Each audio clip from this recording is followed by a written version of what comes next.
अपघात झाला ज्या पिकअपच्या त्याच्या मागं जी गाडी होती त्या गाडी चालक आहेत इरफान. काय सांगाल, काय बघितलं नक्की एक्झॅक्टली काय झालं? गाडीच्या पाठीमागं काही नव्हतं आणि त्याच्या पुढे बी काही नव्हतं.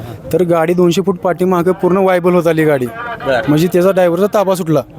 तर ताबा सुटला तसं गाडी विहिरीत गेली आणि गाडी विहिरीत पडली. विहिरीत पडल्यानंतर आहे ना त्यात एक बारकं बाळ म्हणजे असं एक 4 वर्षाचं वर आलं तसं आहे ना मी पहिली उडी मीच मारली. म्हणजे कोणच नव्हतं ॲक्सिडेंटमध्ये, तर कोणच नव्हतं. तर त्यातले 5 जण बाहेर काढण्यात यश आलं आणि 2 जण त्यांच्यात निघलेत.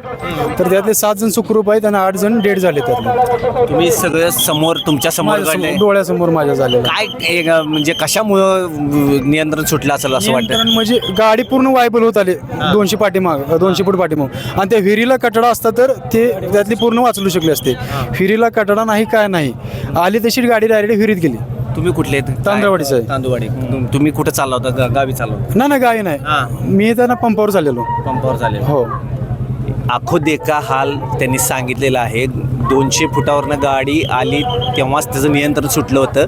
कठाडा नसल्यामुळे ती गाडी थेट विहिरीत गेलेली आहे. त्याच्यामध्ये 8 जण मृत झालेले आहेत आणि 7 जणांना वाचवण्यात यश आलेलं आहे. हा त्यातला थोडासा दिलासा आहे. त्यामध्ये एक 6 महिन्याचं बाळसुद्धा आहे. प्रशासन आलेले आहेत, माजी आमदार पण आलेले आहेत, खासदार आलेले आहेत. मात्र कुटुंबाचं जे झालेलं नुकसान आहे ते अतिशय गंभीर आहे. व्हिडिओ जर्नलिस्ट आदित्य देशपांडे सोबत वीरेंद्र सिंह उत्पात, न्यूज 18 मराठी, तांदूळवाडी.